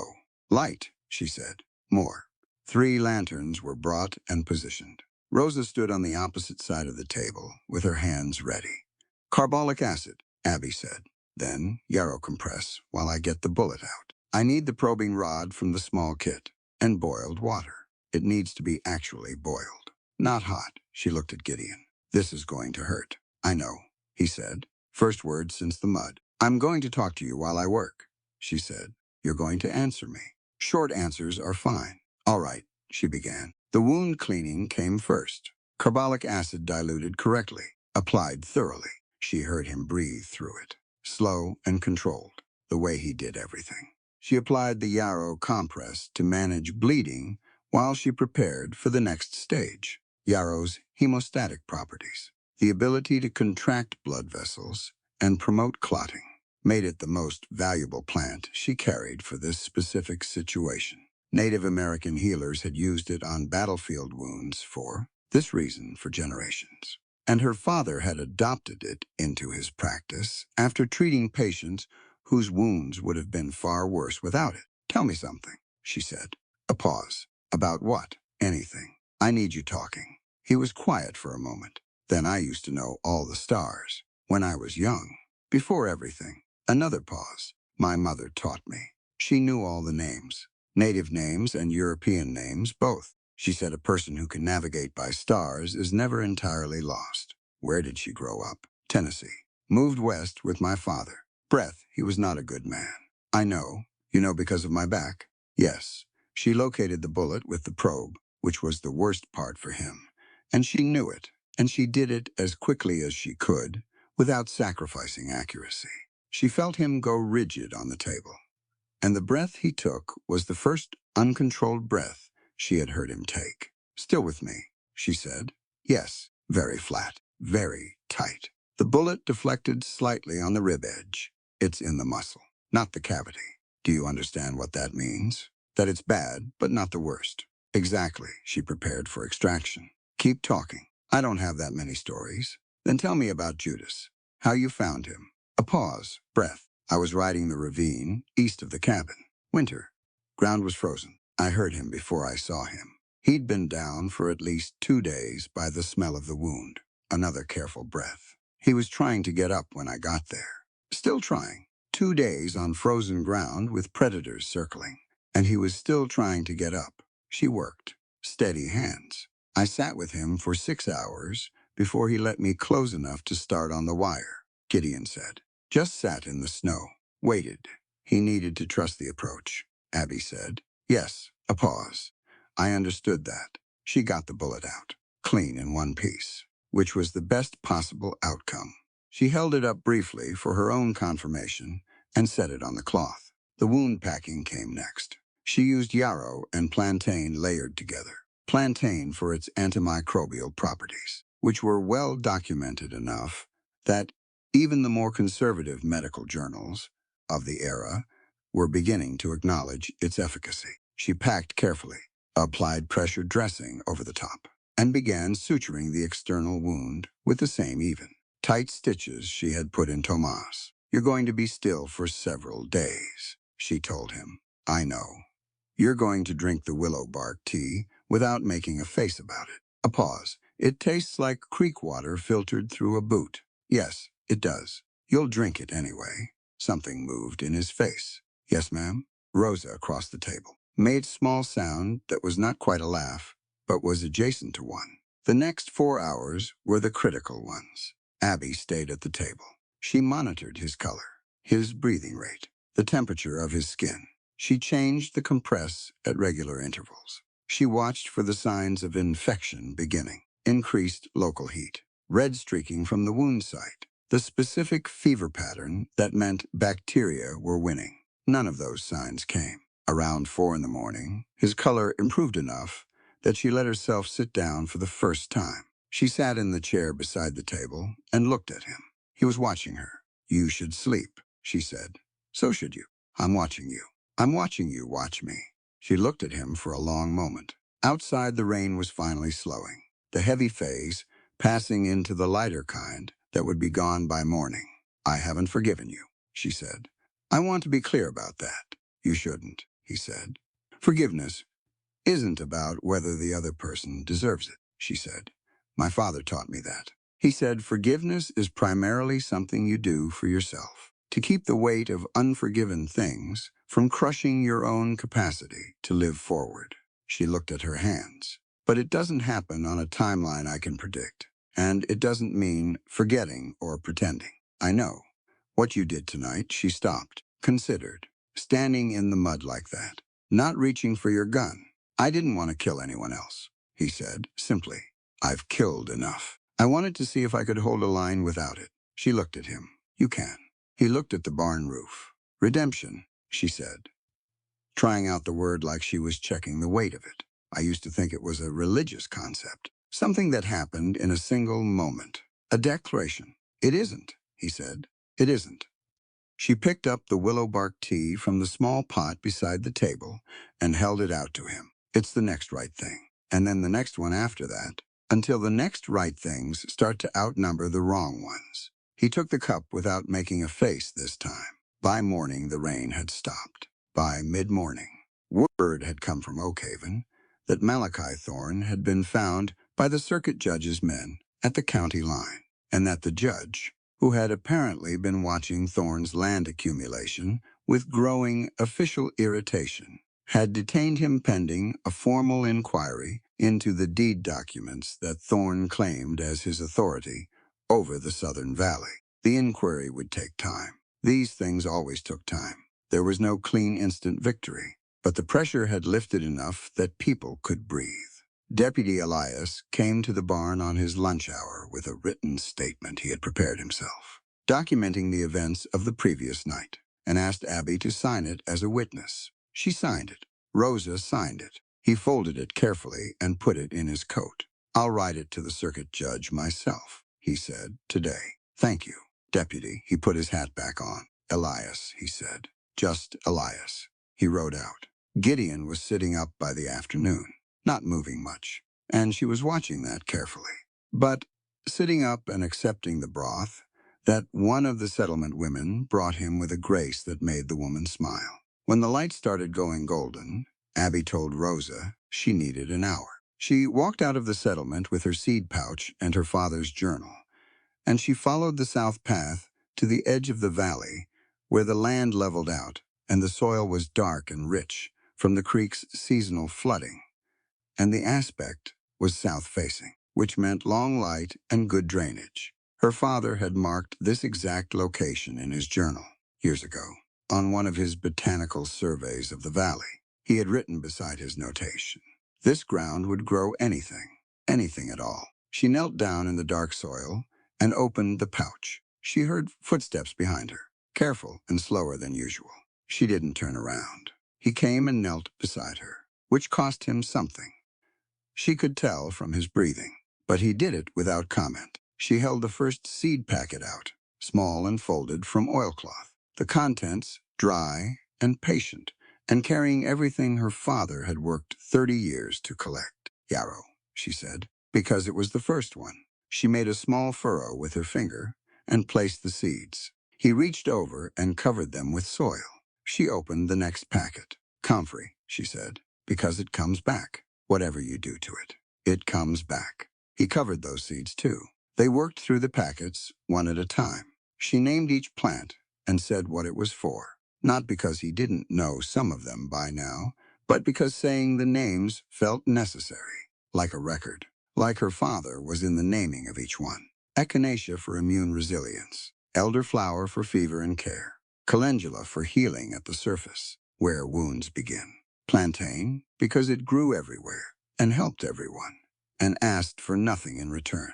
When the last seed was in the ground, they both stayed kneeling in the dirt in the long evening light. "I'm going to build the clinic here," she said, "proper, with Rosa, for everyone in this valley who needs it." "I know," he said. "It'll need a structure. Lumber.